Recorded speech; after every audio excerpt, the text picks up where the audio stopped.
ikishafika muda huu issue ya tiketi kaka inakuwa ni ngumu kusema ukweli, na ndio maana sasa unaweza kuona makampuni mengi ambayo yananunua hizo tiketi kwa bulk na kuzihifadhi, alafu baadaye kipindi kama hiki wanaziweka kwenye mitandao kwa ajili ya kuzilangua. Tiketi zimefika zimekuwa gharama kubwa mno. Kwa mfano tiketi ya category 1 ambayo mwanzoni wakati UEFA wanazitangaza kwenye website yao na kuruhusu watu kuweza kuapply kwa ajili ya kununua zile tiketi, gharama ya tiketi ya category 1 ilikuwa ni euro 440, lakini leo ukiangalia kwenye mitandao ambayo sasa hivi imezatia hizi tiketi, gharama ya tiketi ni kati ya euro 2500 mpaka euro 3000.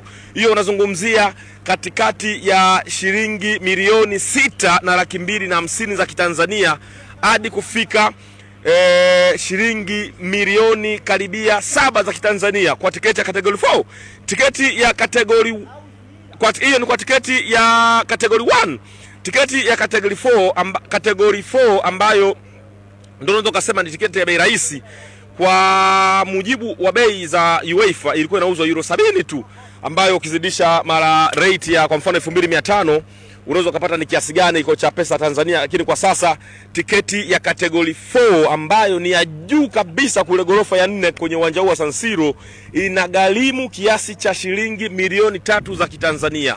Na inanikumbusha mbali sana ndugu yangu, mwaka 2011 kwenye finali kati ya FC Bayern na Chelsea, nilisafiri kutoka Dar es Salaam Tanzania kwenda nchini Ujerumani pale Allianz Arena.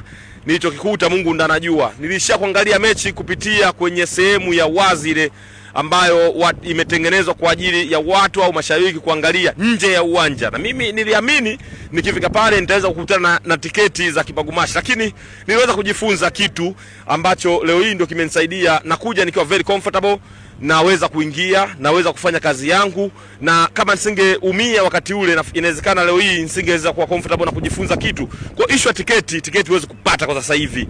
Tiketi sasa hivi hazipatikani. Hapa mbele naona kuna mtu ambaye ameandika karatasi anatafuta tiketi, ameandika kwa euro 1000.